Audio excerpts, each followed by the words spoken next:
тебе хочется новых ощущений и есть внедорожный транспорт? С 12 по 15 июня в окрестностях города Якутска состоится 5-й открытый чемпионат Республики Саха-Якутия по трофи-рейдам «Самурай Трофи 2014».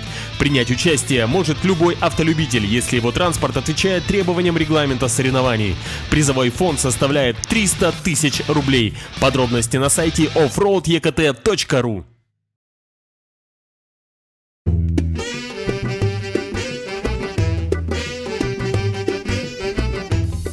Пока вы думаете о том, принимать участие в Самурай Трофи или нет, кстати, с этого года очень сильно упрощены условия для участников на автомобилях класса стандарт.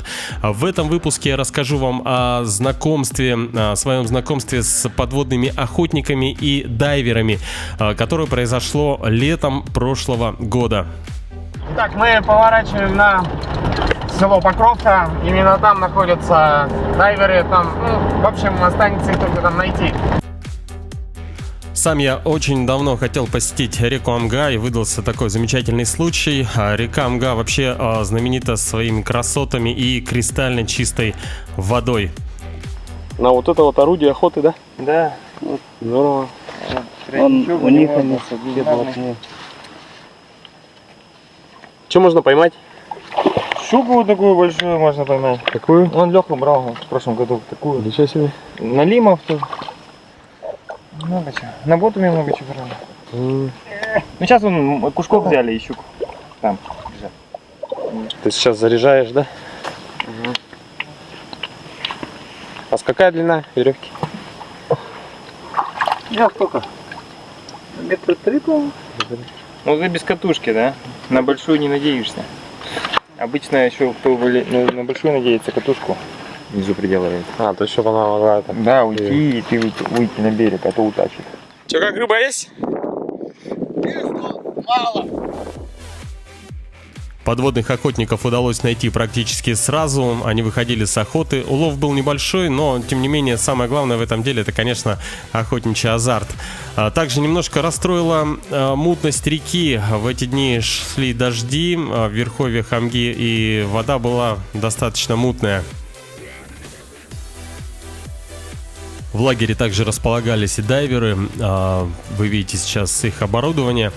И появилась замечательная возможность попробовать опуститься на дно прекрасной реки Амга и воочию увидеть всю эту замечательную красоту.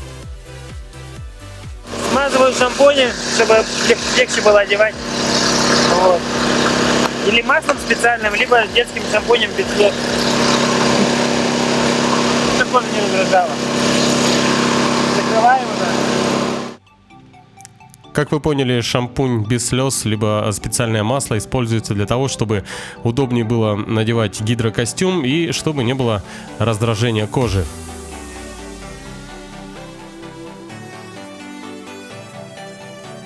Сейчас появилась замечательная возможность почувствовать себя дайвером. Надет на мне вот такой вот гидрокостюм. Достаточно комфортно, удобно. Но чтобы он хорошо налезал, пользовались детским шампунем без слез. И, как мне сказали, даже будем сегодня ловить мидий. Ловить мидий? Собирать.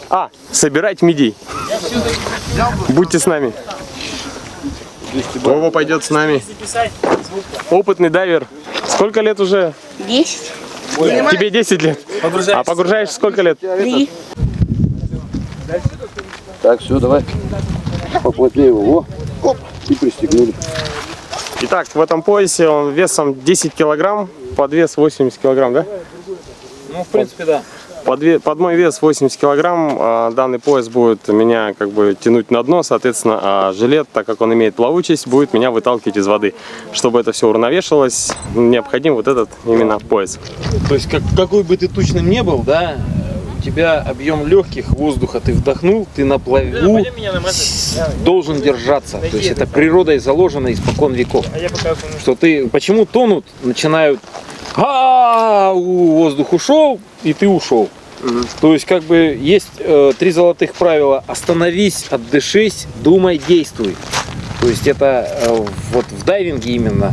Остановись, отдышись, думай, действуй. То есть любая какая-то нестандартная ситуация, что-то не так. Остановился, отдышись, то есть контроль воздуха.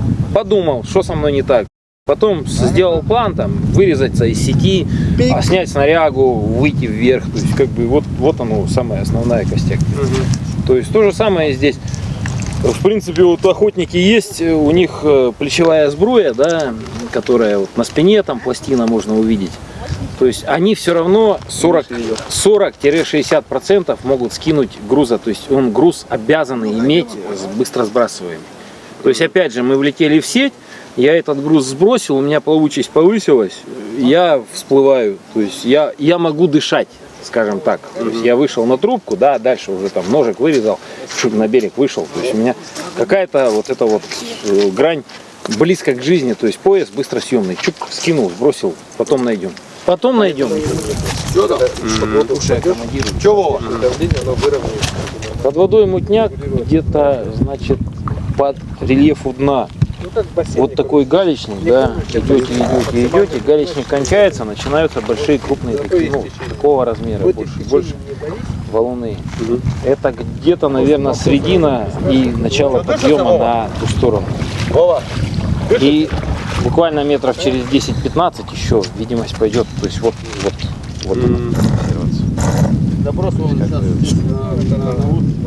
ну, не знаю, вообще каждый год ездим, мы уже сколько, вот третий год, это видимость самая плохая. Хотя это же время, прозрачность должна быть очень шикарная. Дожди, ага. Здесь ее видно, вот здесь ее не видно. То же самое у нас ныряешь на 4 метра, все это ночной дождь. Как вы знаете, оборудование для дайвинга достаточно сложное.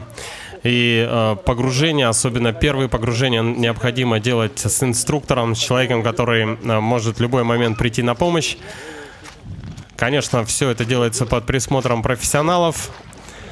Опыт у меня в этом деле был небольшой. Один раз я погружался в Таиланде, и второй раз, получается, погружаясь уже в нашей родной речке Амга.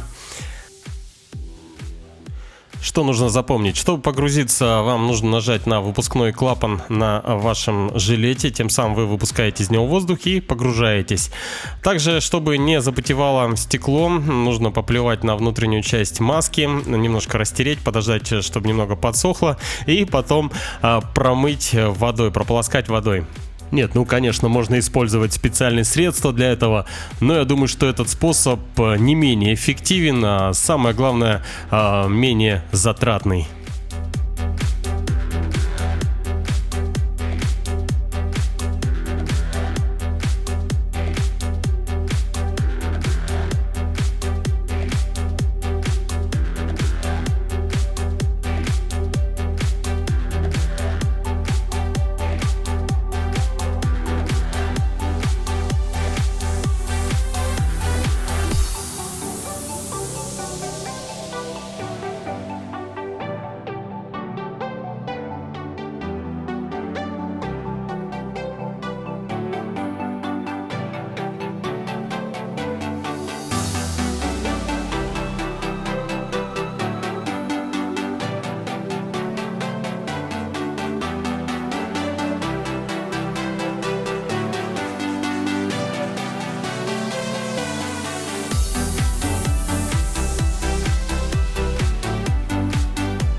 Если при погружении вы нажимали выпускной клапан, то при всплытии вам необходимо закачать воздух в ваш жилет. Тем самым потихоньку вы поднимаетесь на поверхность. Все достаточно просто. Самое главное в дайвинге не забывать элементарные меры безопасности.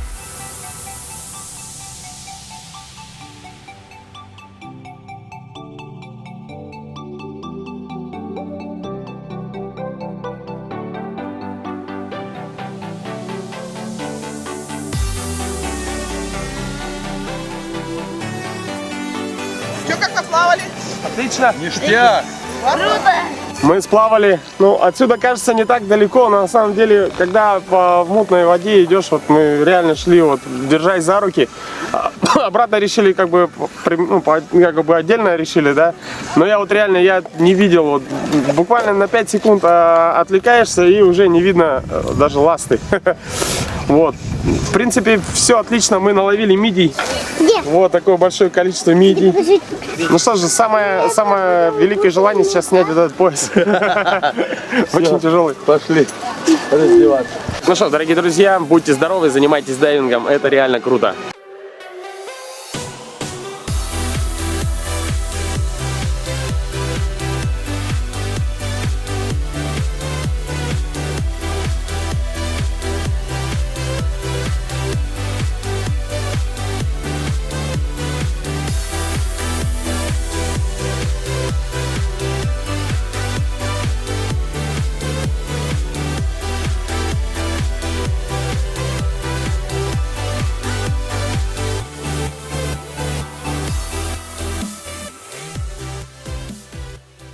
Автосервис «Норма». Диагностика и ремонт ходовой, замена узлов и агрегатов, сварочные работы, услуги подъемника и пресса, внедорожная подготовка автомобилей для охоты и спорта, пескоструй, очистка по технологии мягкий бластинг. Мы находимся на Сергеляшском шоссе, 4-й километр, перед медцентром.